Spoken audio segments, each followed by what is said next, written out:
আসসালামু আলাইকুম রহমতুল্লাহি ওয়া বারাকাতুহু। সম্মানিত ভিউয়ার্স, কেমন আছেন? আশা করি আপনারা সবাই ভালো আছেন। আজকে আপনাদের সম্মুখে ইংরেজি শেখা মজার ইংরেজি শেখা পেজ থেকে একটি ভিডিও বানাতে যাচ্ছি। সেটা হচ্ছে THE।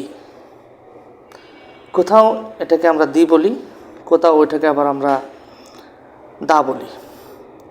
তাহলে আমরা কোন কোন জায়গায় দি বলবো আর কোন কোন জায়গায় দা বলবো সেই বিষয়টি আজকে আপনাদেরকে একটু ক্লিয়ার করব। আমরা জানি ইংরেজি লেটার বা বর্ণ হচ্ছে 26টি। 26টি বর্ণকে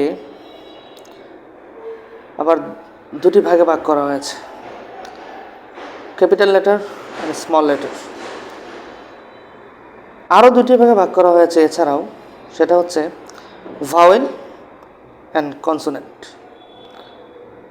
এই 26টি বর্ণের মধ্যে ভাওয়েল হচ্ছে 5টি, কনসোনেন্ট হচ্ছে 21টি।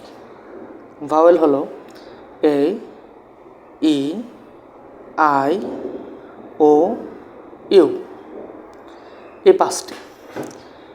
এখন প্রশ্ন হচ্ছে কোথায় আমরা দি বলবো কোথায় দা বলবো সেটা আমরা বুঝবো কিভাবে? সেটা বুঝবো আমরা যে শব্দটা দির পরে যে শব্দটা থাকবে বা THE এর পরে যে শব্দটা থাকবে ওই শব্দের প্রথম অক্ষর যদি ভাওয়েল হয় তাহলে আমরা THE কে দি বলবো।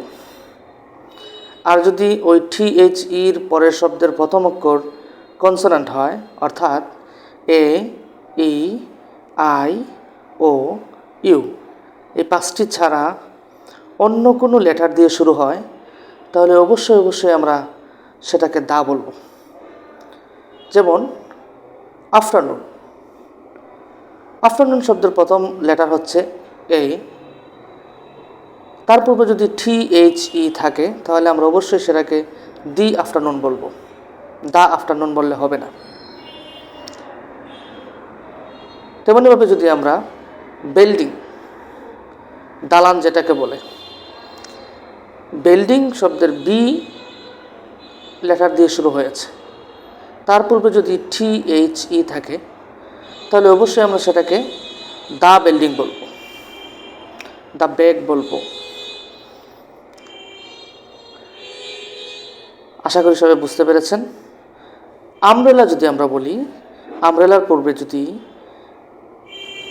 THE থাকে তাহলে আমরা কি বলবো? দি আমব্রেলা। এখন আমার প্রশ্ন হচ্ছে অরেঞ্জের পূর্বে যদি THE থাকে তাহলে আমরা সেখানে THE কে দি বলবো না দা বলবো? আশা করি কমেন্টে জানিয়ে দেবেন। ধন্যবাদ সবাইকে যারা কষ্ট করে আমার ভিডিওগুলো দেখেছেন। অবশ্যই চ্যানেলটি সাবস্ক্রাইব করতে ভুলবেন না। ধন্যবাদ। আসসালামু আলাইকুম রহমতুল্লাহি ওয়া বারাকাতুহু।